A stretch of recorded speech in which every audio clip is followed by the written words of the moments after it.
ඔයාලව සාදරයෙන් පිළිගන්නවා බල්ගේරියන් මිතුල channel එක නැවතත්. ඉතින් අපි අද කතා කරන්න බලාපොරොත්තු වෙන්නේ බල්ගේරියාවේ අගනගරය ලෙස සලකන සොෆියා කියන නගරය ගැන. ඇත්තටම අපි ඉතින් සොෆියා ගැන කතා කරද්දී බල්ගේරියාවේ තියෙන විශාලම නගරය තමයි සොෆියා. ඉතින් මේ සොෆියා නගරේ පිහිටලා තියෙන්නේ බල්ගේරියාවේ දක්ෂිණ මධ්‍යම කොටසේ. ඉතින් අපි සොෆියා ඉතිහාසය ගැන කතා කරොත් සොෆියා කියන නගරයේ වසර 1000කටත් වඩා පැරණි ඉතිහාසයක් තියෙන නගරයක් තමයි සොෆියා කියන්නේ. ඉතින් පුරාණ යුගයේදී සොෆියා වලට අපි මේ රටේ මිනිස්සු සෙර්දිකා කියලා තියෙනවා.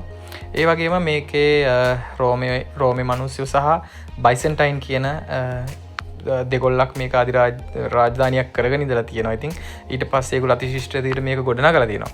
නගරේ නම සොෆියා යන්න, ඒ කියන්නේ සොෆියා කියන්න අරගෙන තියෙන්නේ 14 වෙනි සියවසේදී. ඒකට හේතුව තමයි සයින්ට් සොෆියා චර්ච්. ඒ කියන්නේ සයින්ට් සොෆියා කියලා පල්ලියක් තියලා තිබෙනවා. ඒක හේතු කොටගෙන තමයි ඉතින් සොෆියා වලට මේ නම හම්බෙලා තියෙන්නේ.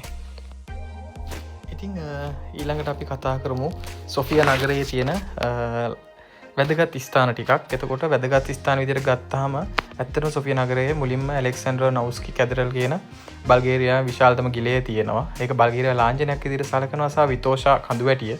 ඒකත් බල්ගේරියාට ආසන්නව තියෙන ඉතාම ලස්සන කඳුවැටයක් සහ බොයෝනා චර්ච් එක. බොයෝනා චර්ච් එක ගත්තාම මේක ගොඩක් වැදගත් වෙන එක යුනෙස්කෝ එකෙන් ලෝක උරුමයක් විදිහට පුරාණ චිත්‍ර කලාවෙන් යුත් චර්ච් එකක් විදිහට මේක සලකනවා. ඉතින් අපි අවසාන වශයෙන් කතා කරමු සොෆියා නගරයේ දේශගුණය ගැන සහ ජීවන රටාව ගැන. දේශගුණය ගත්තාම ඇත්තටම සොෆියා නගරයට දෙසැම්බර් සහ මාර්තු කියන අතරතුර ඉතාමත් හිම පතනයක් සහිත කාල ගුණයක් තමයි තියෙන්නේ. ගොඩක්ම මං හිතන විදිහට බල්ගේරියාවේ හිම වැටෙන්නේ සොෆියා නගරයට සහ ජුනි අගෝස්තු කියන මාස කාලවල තුල ඉතාම සහ උණුසුම් වියලි කාලයක් තමයි සොෆියා නගරයට දේශගුණයක් ලෙස බලපාන විදිහට තියෙන්නේ. ඉතින් අවසාන වශයෙන් ජීවන රටාව ගැන අපි කතා කරමු. සොෆියා නගරය යනු බල්ගේරියාවේ තියෙන ආර්ථික අධ්‍යාපන සහ තාක්ෂණික මධ්‍යස්ථානයක් කිව්වොත් අපි නිවැරදි. මොකද විශ්වවිද්‍යාල, තාක්ෂණික සමාගම්, ඒ වගේම සංචාරයකට සුදුසු මාර්ග පද්ධතියක් සහ නවීන ගොඩනැගිලි රාශියක් සොෆියා නගරයේ තියෙනවා. ඉතින් මේ විදිහට තමයි සොෆියා නගරය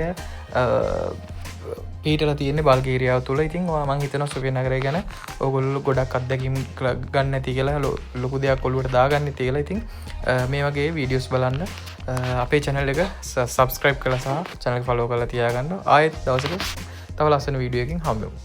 ඉතින් එතකන් සුබ දවසක් හැමෝටම.